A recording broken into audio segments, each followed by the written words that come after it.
तो आज का हमारा टॉपिक है ईश्वर की इच्छा की खोज।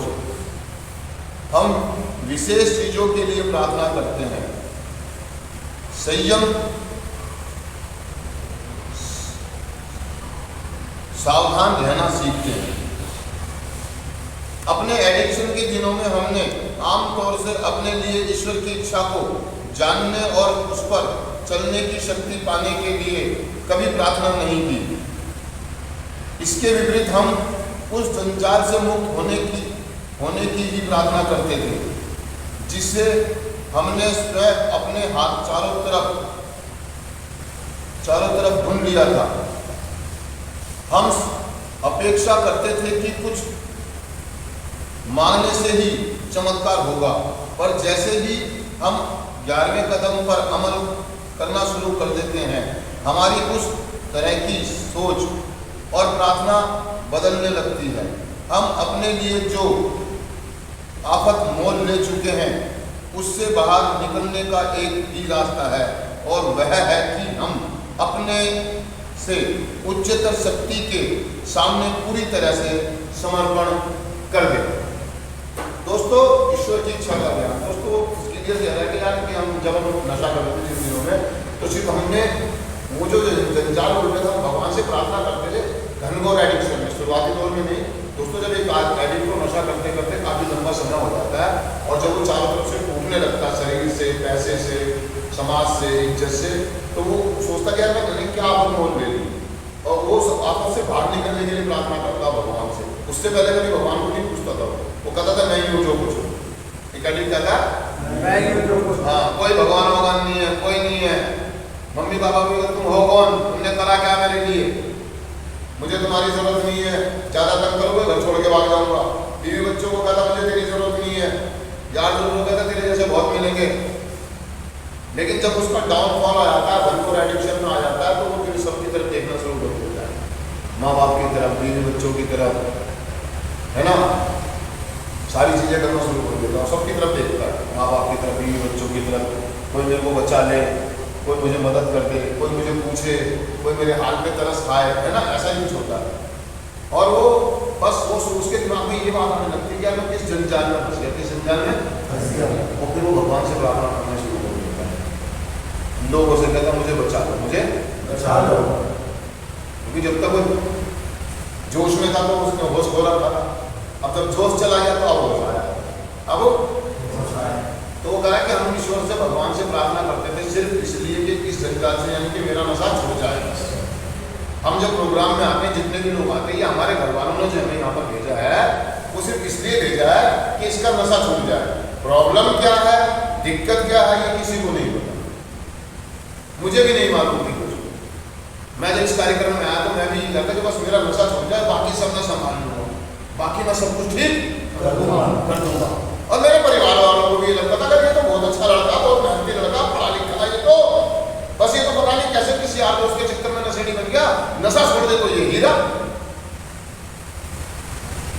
बुद्धि में थी नहीं ये बात कि मैं चीज क्या हूँ, आइटम क्या हूँ, यार मैं कौन हूँ, मुझे कहाँ जाना है, क्या करना है, नहीं मालूम था। और ये आज लेकर आता है इस कार्यक्रम में जब आ रहा था कि बस मेरा नशा छूट जाए कैसे भी, जो मैं नहीं छोड़ पा रहा, कसने खाते वाला। तो दोस्तों, जैसे कार्यक्रम में आया, सबसे पहले कदम जब मैंने पढ़ा और देखा कि मैं नशे के आगे शक्तिहीन हूँ और मेरा जीवन अस्त व्यस्त हो गया, इस बात को मुझे स्वीकार करना चाहिए।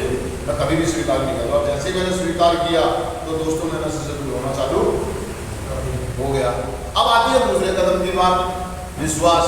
विश्वास में किसी पर करता नहीं था, क्योंकि मैं बहुत धोखे खाकर आया था, धोखे देकर मैं खुद गद्दार था, और मेरे साथ के लोग भी गद्दार थे। मेरे घर वालों ने मुझसे झूठ बोला, उनके पास पैसे होते थे लेकिन नहीं देते थे, कसमें खाते थे झूठी मेरे सामने कि तेरी कसम है ही नहीं,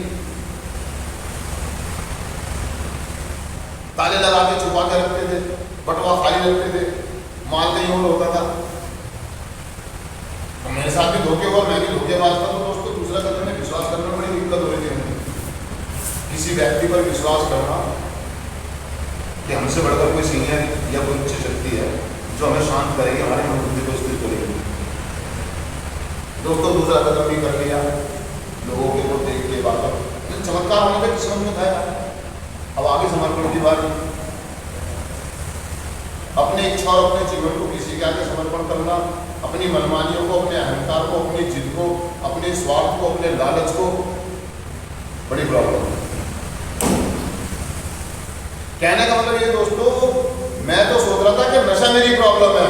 जब मैं कंधों पे चलना शुरू हुआ तो मुझे पता लगा कि नशा मेरी प्रॉब्लम नहीं है, मेरी प्रॉब्लम ही कुछ और है।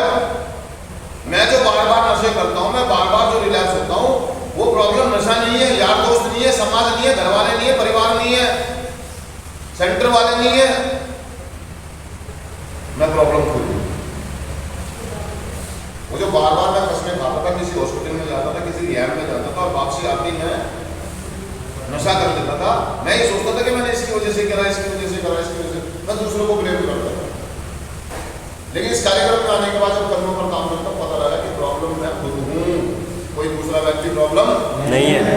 लेकिन मैंने दूसरों को प्रॉब्लम बना रखा था और अपने आप को दुख का दुलावा समझता था। और दोस्तों धीरे धीरे जब आगे बढ़ा, बढ़ते बढ़ते बढ़ते दोस्तों चाहत बढ़ती चलेगी, आध्यात्मिक जागृति, तो एक अंदर से चीज पैदा हुई कि यार मैं जानना चाहता हूँ मैं असल में मैं हूँ कौन, मैं क्यों हूँ यहाँ पर, मेरी जिंदगी का उद्देश्य क्या है, मुझे क्या करना है जीवन में, मेरी जिंदगी का गोल क्या है, मैं यहाँ तक जो आया हूँ तो क्यों पहुँचा हूँ, मैं कैसे, मैं समुद्र में डूब गया था, मैं जब मुझे होश आया था मैं जहाज के अंदर था, समुद्री जहाज में, वो जहाज में लग गया। लेकिन मैं जब प्रार्थना करके उन्होंने कहा था भाई मैं कोई जहाज का इसलिए लाया हूँ तो मुझे इसका कैप्टन बनना है, इस जहाज को तुझे ही चलाना है और इसमें जितनी सवारी बैठी उनकी रक्षा करनी है। अर्थात मैं ये कहना चाह रहा हूँ दोस्तों कि मैं भंवर में समुद्र में डूब रहा था, मेरे ईश्वर ने मुझे जाकर एक टापू पर या जहाज पर दिखा दिया, मेरे परिवार को सबको मुझे बचाना था, मुझे कैप्टन बनना था, क्योंकि मैं जिम्मेदारियों से भागता था, परिवार की, समाज की, काम की, स्वयं की। मुझे प्रार्थना करनी नहीं आती थी, मुझे नहीं मालूम, मुझे सिर्फ खाना आता था, खिलाना नहीं आता था, मुझे मांगना आता था, देना नहीं आता था। इस कार्यक्रम ने मुझे बताया देना कैसे होता है, क्योंकि मुझे देना नहीं आता, दूसरों के लिए सलामती की प्रार्थना करनी नहीं आती, सिर्फ मैं अपने बारे में सोचता था, सेल्फिश था, स्वार्थी था, मतलब ही था, लालची था। लेकिन धीरे धीरे धीरे मेरा ईश्वर चाहता था कि मैं इन चीज़ों पर काम करूँ, अपने आप को बदलूँ, अपनी ज़िंदगी के गोल को समझूँ, मेरे उद्देश्य को समझूँ, मैं इस दुनिया में क्यों आया हूँ, मुझे क्या करना है, उसने मुझे क्यों बनाया है, क्यों भेजा है, वो मुझसे चाहता क्या है। इन कदमों को करते करते जब 11वां कदम आया तब जाके पता लगा, तो थोड़ा तो समय लगा। इसमें मेरी मदद करी मेरे स्पॉन्सर ने, मेरे गुरु लोगों ने, मेरे सीनियर ने। जब मैंने उनसे शेयरिंग करी, उनसे मदद मांगी, तो उन्होंने मुझे बताया कि बेटा मैं यहाँ क्यों है, इसलिए बहुत सारे लिटरेचर्स हैं दोस्तों, बुक्स हैं, मैंने उनको पढ़ा, उनको जानने की कोशिश करो दोस्तों। आध्यात्मिक जागृति में ये पता लगा मुझे कि मेरी ईश्वर मुझसे चाहता है।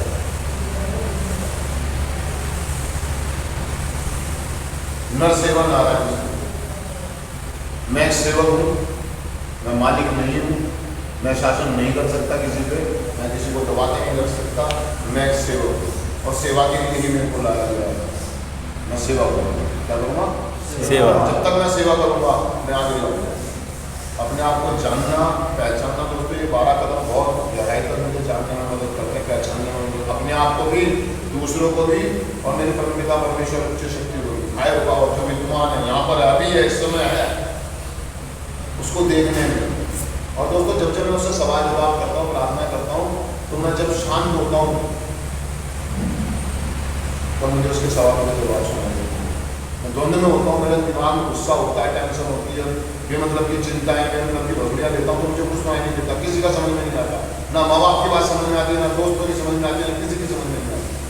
लेकिन जब मैं शांत होता हूँ, स्थिर होता हूँ, तो मुझे सबकी चीज़ें समझ में आती है कि मेरा जूनियर मुझसे क्या चाहता है, मेरा बच्चा मुझसे क्या चाहता है, मेरे माँ बाप मुझसे क्या चाहते हैं, मेरा ईश्वर मुझसे क्या चाहता है।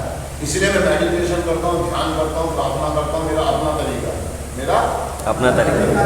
पहले तरीके कुछ और थे, आज तरीके बदल गए हैं, मांगने के भी, प्रार्थना करने के भी, सुनने के भी, समझ रहे आप मेरी बात, तरीके बदल गए, बदलाव आ गया।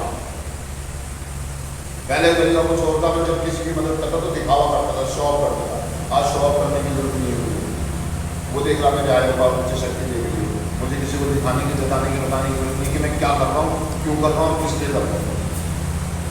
मेरी हायर पावर जानती, मैं जानता हूँ, मैं ऑनेस्ट हूँ, मैं ईमानदार हूँ। अब मेरे से लोग ज़्यादा सवाल जवाब नहीं करते क्योंकि लोग जान गए हैं, धीरे धीरे मान गए हैं कि ये ठीक है, ये ठीक है। तो दोस्तों मैं आपको चिंतन पढ़ देता हूँ। सिर्फ आज के दिन मैं अपनी उम्मीदों का समर्पण कर दूंगा, अपनी उच्च शक्ति से दिशा पाने के लिए उससे प्रार्थना करूंगा और जीवन जैसा भी हो उसे उसी रूप में स्वीकार करूंगा। थैंक यू दोस्तों।